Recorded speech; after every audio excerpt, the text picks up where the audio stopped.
بيبدأ فيلمنا النهاردة بأكاديمية بريسكت. الأكاديمية دي هي أكاديمية سرية وبتدرب البنات الصغيرة إزاي يكونوا محاربين ومقاتلين، ورئيس المؤسسة هاردمان بيبدأ يدربهم ويعلمهم كل حاجة محتاجينها من وهم عندهم 10 شهور، ومش بيسمح لهم إنهم يتواصلوا مع العالم الخارجي بأي شكل من الأشكال، وبيحولهم لأسلحة خطيرة وبيعلمهم ينشنوا ويستخدموا بنادق حجمها أكبر منهم هم أصلا. والكلام ده بيبدأ من وهم عندهم 3 سنين، ولما بيوصلوا ل5 سنين بيتعلموا السواقة على عربيات سباق، وكل يوم بيتدربوا على فنون القتال المختلفة، وبيتبعتوا لمهمات سرية وخطيرة لما يوصلوا لسن المراهقة علشان محدش هيشك فيهم. وأثناء التدريب الأكاديمية بتشجعهم كل يوم ما يتعلقوش بحد ولا حتى يصاحبوا بعض، ومش بتخليهم يتكلموا مع بعض ولا حتى يشاركوا أساميهم، وبيتنادوا عليهم بأرقامهم. وبنعرف إن أحسن متدربة في الأكاديمية حاليا هي العميدة رقم 83 علشان هي أشطر واحدة بتنشن وأحسن واحدة بتضرب، لكنها عاطفية شوية ونفسها في صحاب. وفي يوم هاردمان بيجمع البنات وبيأمرهم ان هم يطعنوا عروسة بقلم، وكلهم بيسمعوا الكلام ما عدا 83. وهاردمان بياخد منها العروسة وبيقطع رقبتها وبيقول لباقي البنات ما يقلدوهاش. وبيبان بعد المشهد ده ان العميلة 83 زعلانة. بيعدي الوقت والعميلة 83 بتكبر وبتبقى لسه اشطر عميلة، والمنافسة بتاعتها العميلة رقم 84 اللي على طول بتبقى غيرانة منها، ولو ما كانوش بيشتغلوا في نفس المنظمة كانت زمانها قتلتها.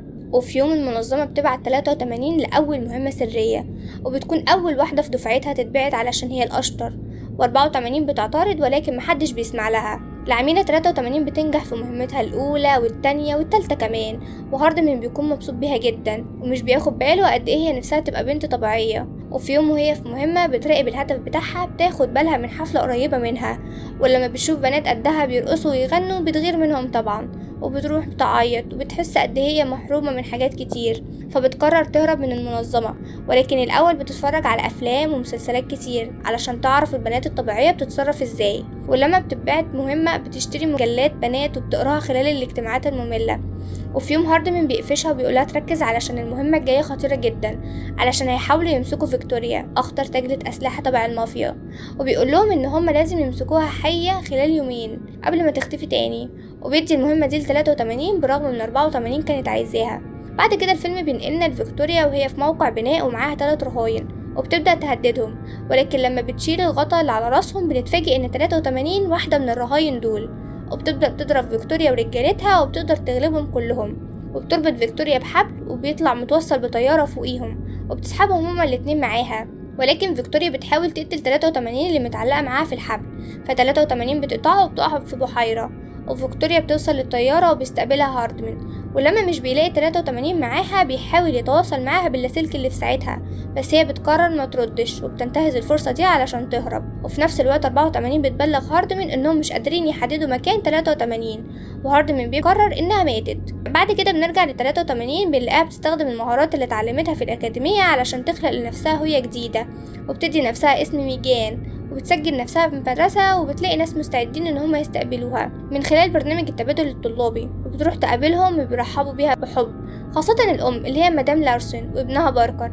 ولكن أخته ليز بيبان إنها مش عاجبها قرار أهلها باستضافة 83، ولكنها بتوافق علشان ترضي مامتها. تاني يوم وهم رايحين المدرسة ميجان بتلبس طقم غريب وكل الطلبة بيضحكوا عليها، وأولهم متنمر اسمه جورج، ولكن ليز بتنقذ الموقف وبتسلفها هدوم طبيعية من عندها. بعد كده مدير المدرسة بيطلب من ميجان إنها تتكلم عن نفسها قدام المدرسة كلها عشان هي المفروض طالبة أجنبية من كندا. وقبل ما بتطلع المسرح بيتكلم طالب اسمه روجر وبيعرفها بنفسه، وميجان بتفرح قوي.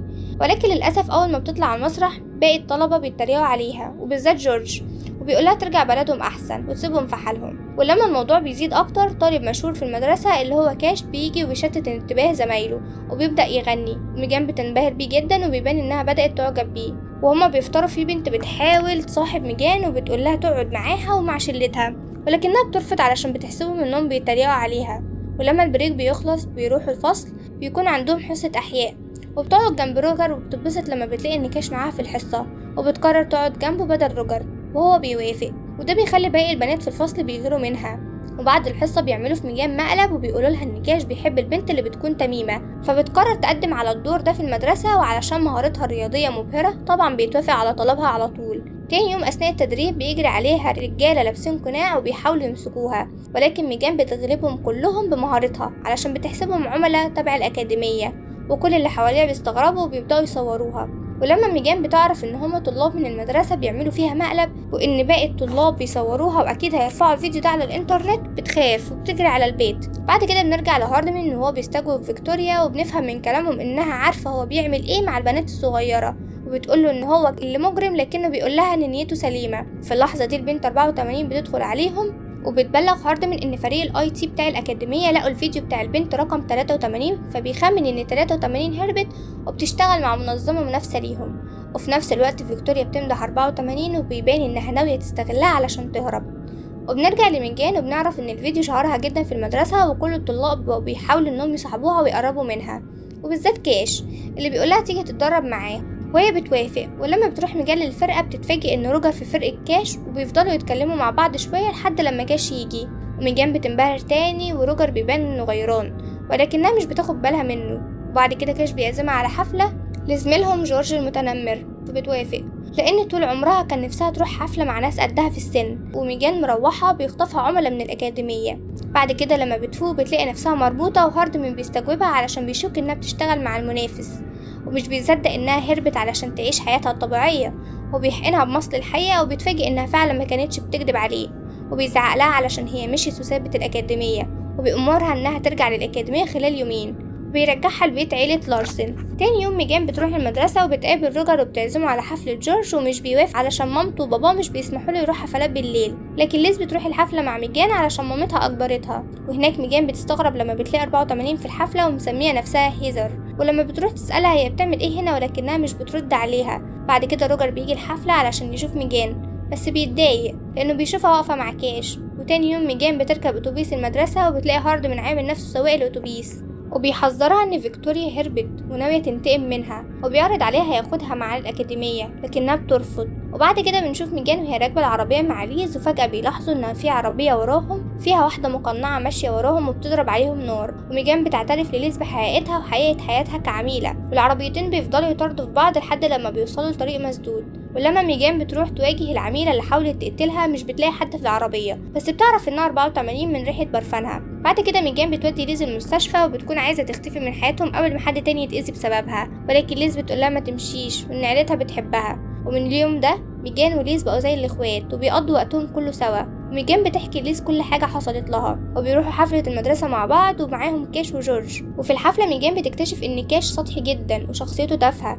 وبتزهق منه وبتروح تكلم روجر وبتقعد تعتذر له انها ضايقته، بس هو مش بيرضى يكلمها وبيقول لها انه جه مع بنت تانية، والمفاجأة ان البنت دي هي 84. البنتين بيبدأوا يتخانقوا يكسروا كل حاجة في الحفلة لحد لما بيوصلوا المطبخ، و84 بتكون خلاص هتضرب ميجان بالسكينة، لكن ليز بتلحق تضربها، بتضرب 84 وبتوقعها وبيهربوا. بس لما بيوصلوا بيت ليز بيلاقوا فيكتوريا واخدة باقي العيلة رهينة، وميجان بتضرب رجالة فيكتوريا كلهم وبتكون خلاص هتنتصر. بس لما بيمسكوا ليز بتستسلم على امل ان هاردمان هيجي ينقذها، ولكن فيكتوريا بتضحك عليها وبتقولها انها ساذجة جدا، وبتعترف انها كانت الاولى على دفعتها لما كانت تبع الاكاديمية، وانها هربت منهم زي ميجان، وبتقولها بتتحداها انها تغلبها، وبيضربوا بعض هما الاتنين، ولكن فيكتوريا بتكسب بسهولة.